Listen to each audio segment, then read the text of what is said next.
আসসালামু আলাইকুম এভরিওয়ান। আপনারা সবাই কেমন আছেন? আশা করি আপনারা সবাই যে যেখান থেকে আমার ভিডিওটা দেখতেছেন সবাই সুস্থ ভালো আছেন। আমিও ভালো আছি আলহামদুলিল্লাহ। মিনা কুকস ক্রিয়েশন চ্যানেলে আপনাদের সবাইকে স্বাগতম।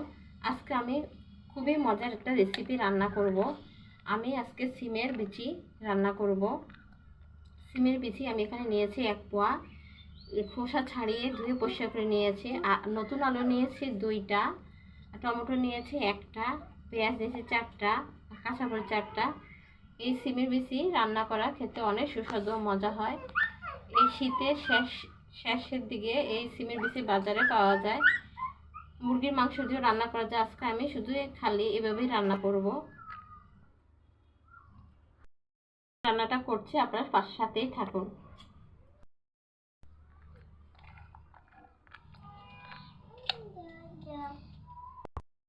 বিচি রান্না করার জন্য গ্যাস ওভেনে আমি একটা ফ্রাই প্যান বসিয়ে দিয়েছি। এখন দিয়ে দেবো পরিমাণ মতো সয়াবিন তেল। আপনারা কে কে এই সিমের বিচি রান্না খেতে পছন্দ করেন অবশ্যই কমেন্ট করে জানাবেন। আর আমার ভিডিওগুলো যদি আপনাদের ভালো লেগে থাকে তাহলে অবশ্যই লাইক ও সাবস্ক্রাইব করবেন, শেয়ার করে দিবেন। পরিমাণ মতো তেল দিয়ে নিয়েছি আমি।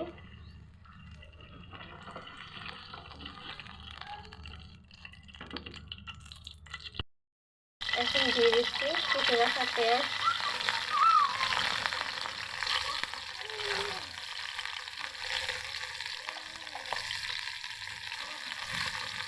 দিয়ে দিচ্ছি মরিচ গুঁড়ো,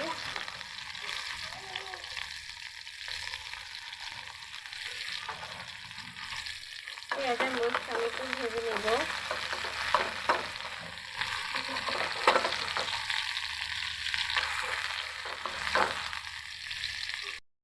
পেঁয়াজ আর মরিচটা আমার ভাজা হয়ে গেছে। এখন আমি পরিমাণ মতো সব মশলাগুলি দিয়ে দিব।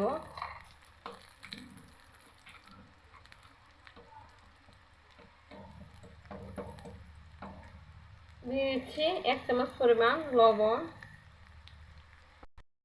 1/2 চামচ পরিমাণ হলুদ গুঁড়া, দিচ্ছি 1 চামচ পরিমাণ আদা রসুন পেস্ট, টোটাল 1.5 চামচ আমি আদা রসুন পেস্ট দিয়ে দিয়েছি। এখন আমি মশলাটা ভালোভাবে তেলের মধ্যে ভেজে নেব।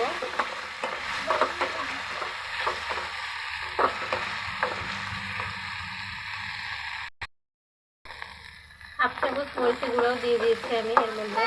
মশলাটা আমি ভালো মতো ভেজে নিচ্ছি।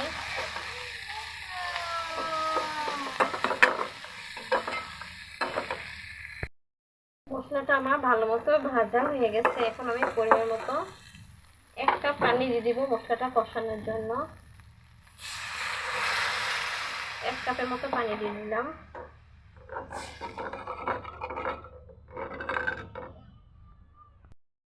মশলাটা আমার কষানো হয়ে গেছে। এখন আমি সিমের বিচি আর আলুর টুকরোগুলি দিয়ে দিচ্ছি।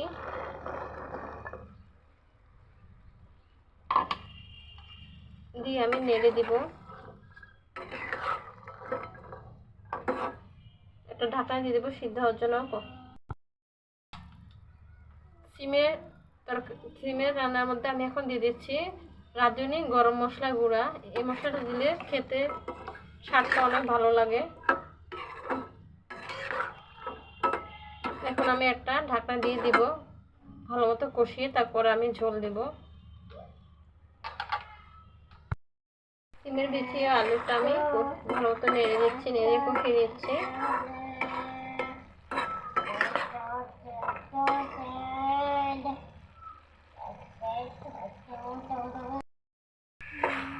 সিমের বিচিটা আমি নেড়ে দিচ্ছি, ভালো মতো কষিয়ে তারপরে ঝোল দিয়ে দেব।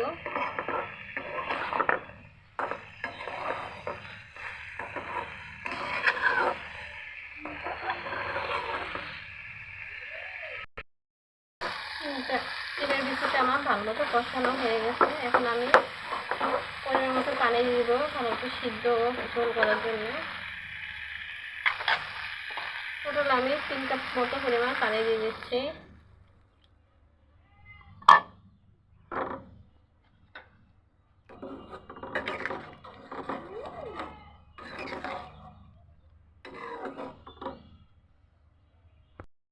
আমি আরো সামান্য পরিমাণ লবণ দিয়ে দিচ্ছি, লবণটা একটু কম হয়েছে।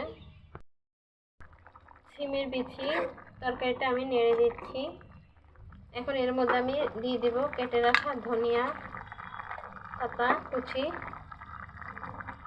আর দিয়ে দিব টমেটো,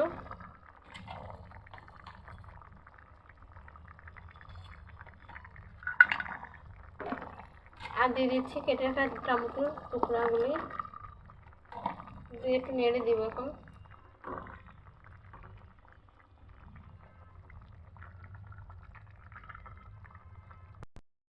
সিমের বিচির তরকারিটা আমার রান্না হয়ে গেছে।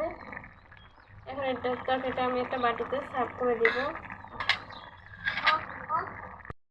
সিমের বিচির তরকারিটা আমি একটা বাটিতে সার্ভ করে দিয়েছি। আজকে এ পর্যন্ত, সবাই ভালো থাকবেন।